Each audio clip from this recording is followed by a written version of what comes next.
挤进早八的公交车，一阵奇怪的广播声突然响起：0号公交规则，禁止在车厢内大声喧哗，违者嘎。此时有个不讲理的老年人正在倚老卖老，怒斥一位年轻的小姑娘不给自己让座，赶紧给老子让开！没看到我是个行动不便的老头子吗？大爷，真的不好意思，我今天肚子实在不舒服。谁知那名老人反而再次提高了音量，恶狠狠地骂道：废话少说，赶紧给我滚开！信不信老子抽你！然而话音刚落，他的嘴巴瞬间就被一层厚厚的铁皮封住，老人双手使劲地往下抠，却怎么也抠不下来，结果下一秒就被活活憋死了。死人了！还没等我惊呼出声，一道道惨叫就已接踵而来，所有发出高音被尖叫的乘客也未能幸免，全都一个个被闷死倒在了地上。好在身旁的好友轻轻及时捂住了我的嘴巴，然后小声地对我说道：嘘，不要大声喧哗。然后下意识地掏出手机拨打了报警电话。可更加让人慌乱的是，拿出手机后我们才发现，所有人的设备都接收不到任何信号，仿佛和外界切断了联系。司机呢？为什么出了这么大的事还不停车？可当我们走过去才发现，面对这么血腥的场面，司机竟毫无反应，平静无比地紧握着方向盘，踩着油门向前开去。更加诡异的是，挡风玻璃外面根本不是我们熟悉的市区，所有的高楼和车辆全部消失不见，只有一条白茫茫的长路被阴云笼罩，一眼看不到尽头。这时诡异的广播声再次响起：欢迎来到0号公交，若想活命，请按规则行事。车里一片死寂，每个人都屏住了呼吸，仔细倾听诡异的公交规则。1. 本班公交不会在中途站点停车，更不会开门，试图自行离开者嘎。2. 每到一个新站点，公交内将会出现一条新规则，请严格遵守。3. 规则与规则之间不会互相重复。4. 禁止以任何方式触碰或攻击司机，否则后果自负。5. 本路线共有4站，存活到最后方能安全离开。很遗憾，首发站死亡乘客21人，目前存活37人。请注意，前方到达第2站，新规则诞生。20秒后，请所有乘客抓紧吊环，保持悬空，凡触碰其他物体者嘎。第2条规则显然是对我们体力和耐力的考验。吊环挂在高处，在空中悬挂到下一站，大概有10分钟左右的时间，无疑是一份漫长的煎熬，尤其是对我们这些长期缺乏锻炼的上班族来说。于是我揉了揉手腕，在脑海中不停构思着动作和姿势，试图想到最省力的一种。可正在我摩拳擦掌的时候，身旁的小美却突然脸色一变，催促我们加快速度。快爬上去，先抢一个再说。听到她的话，我先是一愣，但扭头扫视整个车厢之后，我瞬间读懂了她的意思。整个公交里零零散散仅有20多根吊环，而车厢里的活人足足有37个，根本不够用。想到这里，我急忙伸手跳跃，再也管不了用什么姿势，匆匆挂起。不到10秒的功夫，吊环便陆陆续续挂满了人。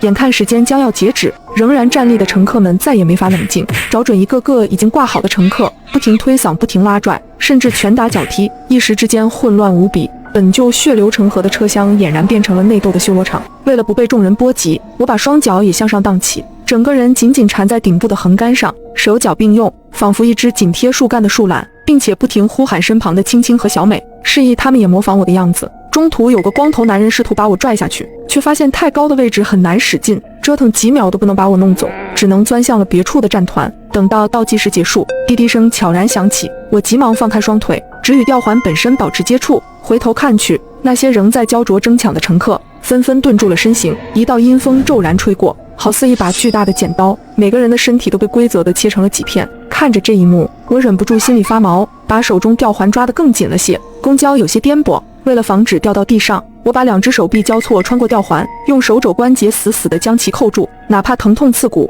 但稳定性的提升也让我心中平静了几分。与此同时，车厢里每个人都在用力支撑着自己，生怕泄了气。在沉默的酸楚中，我慢慢麻木，甚至感受不到时间的存在。窗外模糊不清的景色更是平添了一份无形的压抑。10多分钟之后，久违的到站铃声终于再度响起。第3站到了，很遗憾，第2站死亡乘客17人，目前存活20人。听到这，我总算卸下了负担，瘫软在地。可我们才刚放松没多久，第3条规则就紧跟着从喇叭里钻了出来。请注意，公交规则第3条，请所有乘客在3分钟内选择合适的位置躲藏好。游戏开始后，到站前禁止移动。听完这条规则后，公交上的所有人都松了口气。和前2关的猝不及防不同，这一次总算轻松了许多，不用像无头苍蝇一样亡命乱窜。而且这一关看起来似乎也并没有什么难度。可就在我们暗暗庆幸的时候，青青却始终眉头紧皱，思索许久后，一脸严肃地看向我俩。我总觉得这一关或许另有隐情，我和小美顿时屏住了呼吸，轻轻简单地讲出了自己的猜测。大家都从鬼门关里走出来2回了，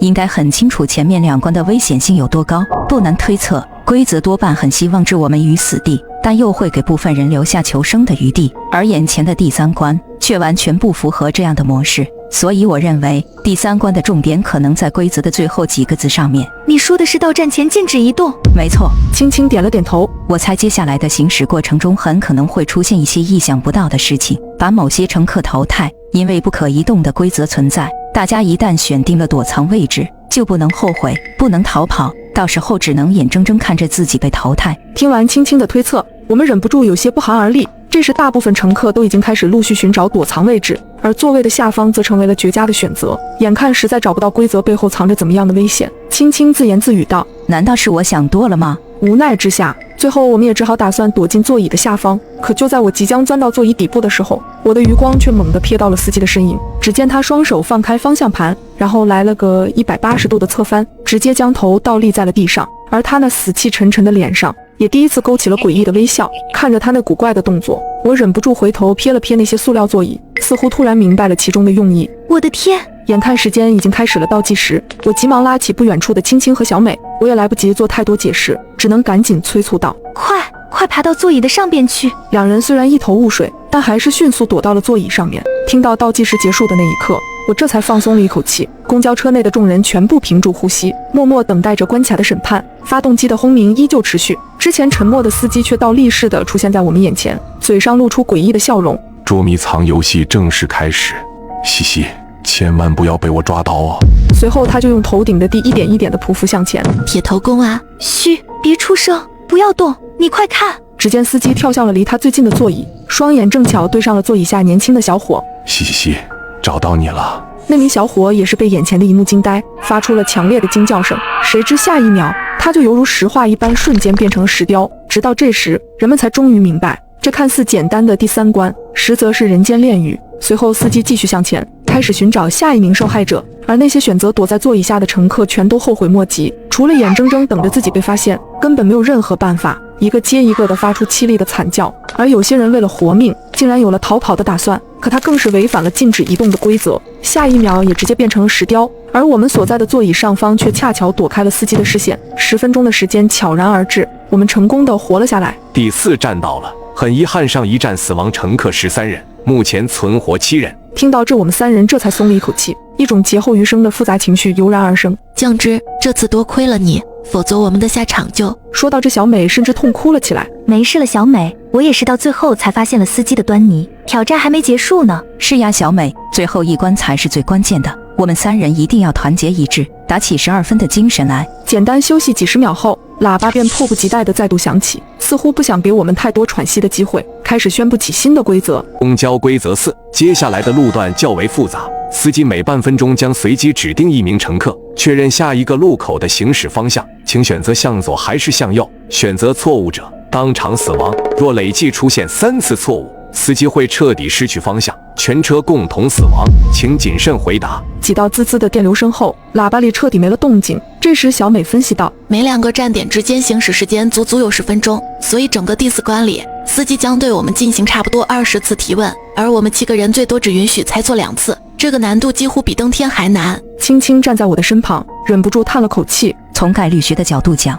我们几乎不可能活到下一关了。还没等我们的心情完全平复下来，司机已经发起了第1轮提问。下一个路口即将抵达，请乘客张扬在20秒内做出选择。此话一出，人群中一个留着长发的少年猛地一震，很显然他就是被喊到的张扬。被选中之后，他急忙趴到窗户上面，试图看到一些外面的信息，却只能看到茫茫一片，没有任何足以分辨方向的信息和标志。你还有最后5秒，选左还是选右？司机的催促仿佛索命的咒语。张扬犹豫片刻，最后一咬牙，只能随便蒙了一个答案：选左吧。司机闻言猛打方向盘，扭向了左边，喇叭滋滋作响。选择错误，目前累计错误次数为1。话音刚落，一只巨大的手臂从左侧车窗外猛地伸了进来，一把捏住慌乱的张扬，狠狠攥紧了拳头。在摊开手时，里面的人影已经轰然裂开，而司机才刚刚在平稳的直线上行驶了10秒钟，就又一次开了口：下一个路口即将抵达，请乘客林梦在20秒内做出选择。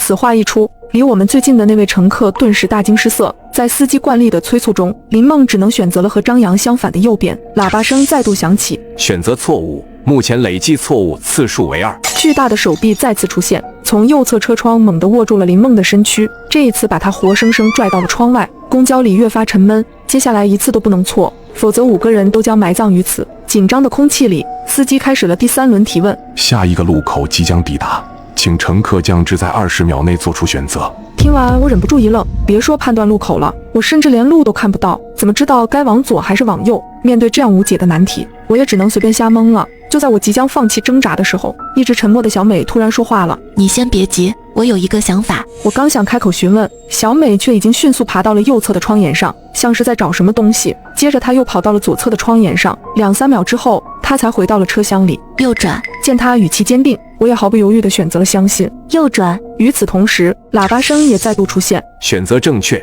目前累计错误次数为2。我终于长舒一口气。第3轮选择结束后，我忍不住震惊地看向小美。你是怎么判断方向的？她微微一笑解释道，刚才我发现那只惩罚用的手臂2次都恰好是从选错的方向伸进来的，正好两边的玻璃都碎了，所以我干脆爬出去看看手臂到底是在什么位置。第一次我爬的是右边的窗户，什么东西都没发现，于是我又爬上了左边的窗户，果然在我的头探到车顶后，看到了一只模糊的手掌虚影，因此我猜左边多半就是错误的答案，所以我让你选择右转。我们一边说着，司机也一边宣布了第4轮的人选。这次轮到青青选择方向，小美再度从左侧车窗翻出去，灵巧地观察车外的情况。而凭借小美的神级发挥，我们后面所有的选择都稳稳当当，全部正确。10分钟之后，公交车顺利到站。最后一站到了，很遗憾，上一站死亡乘客2人，目前存活5人。就在我们庆幸通关成功，以为可以逃出升天时，刺耳的喇叭声再次响起。恭喜各位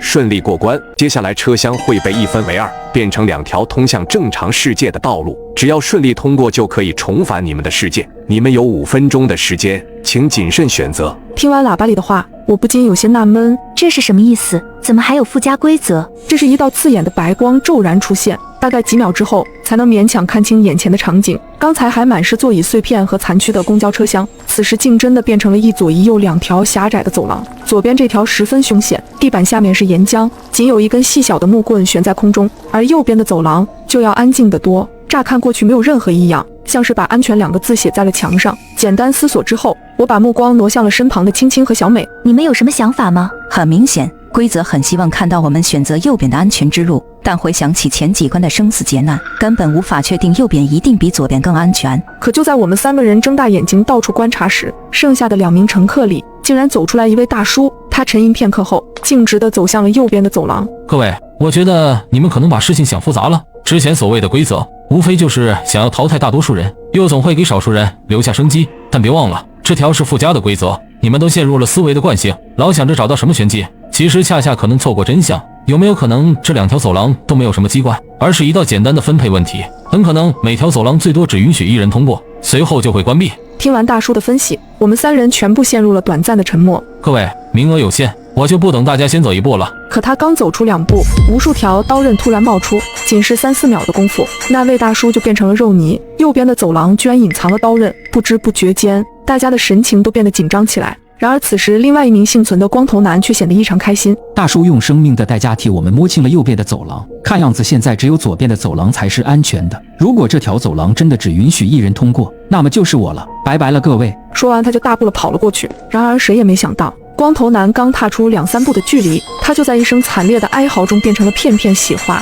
原来根本不存在什么生路，2条都是必死之路。面对死局一样的困境，我忍不住长叹一口气，一股前所未有的沮丧感涌上心头。好不容易才通过了前几关的挑战，难道说终究还是要死在这里吗？可就在这时，青青说话了。我好像发现了一个规律。青青的话瞬间把我们的求生欲又重新勾了起来。什么规律？稍等，我再确定一下。只见青青用卫生纸揉了2个纸团，然后先将一个纸团扔到了左边的走廊。只见那个纸团刚落地，就瞬间被刀刃直接绞碎。紧接着，青青又将另一个纸团扔到了右边的走廊，但这次纸团却并没有被瞬间绞碎，而是过了大概有5秒钟的时间才被绞碎。果然和我猜的一模一样，我们好像能活下来了。看到这，我和小美也瞬间来了精神，忍不住向青青询问原因。这是怎么回事？青青则抬手指了指左侧的走廊。在第1位大叔闯关失败后，我就一直盯着左侧的走廊，而当第二名光头男走左边走廊处发机关时，我发现了一处细节，那就是在刀片出来的一瞬间，我竟然看到上面有残留的血渍。很显然，血渍是来自第一位大叔的，也就是说，其实2条走廊共同使用了一组刀具，而刀刃是无法同时兼顾2个走廊的。他们大概有5秒钟左右的空档期。如果当刀刃攻击左侧走廊时，那么右侧走廊就有5秒钟的时间是安全的，反之同理。而这5秒钟的时间，足够让我们可以安全跑到走廊对面了。听完青青的话，我和小美恍然大悟，眼看时间只剩下最后1分钟，青青立刻脱掉身上的外套，将其扔到了左侧的走廊上，衣服在落地的一瞬间直接被刀刃绞碎，而我们则利用这个5秒钟的空隙，疯狂地向对面跑去。虽然过程十分狼狈，但我们3人好歹存活了下来。此时熟悉的喇叭声再次响起，恭喜你们成功完成了所有考验，现在你们自由了。大概过了几秒钟后，喇叭里传来了一道和之前完全不同的播报声，像是电台的主持人。突然接到一则快讯，今天早上8点30分，一辆公交车突然发生剧烈爆炸，车上共有58名乘客，现已确定有55名乘客抢救无效死亡，而剩余3名乘客仍在抢救中。这时一道耀眼的光芒出现，再次睁开眼，我发现我正躺在医院的手术台上。很显然，我们3人成功回到了正常世界。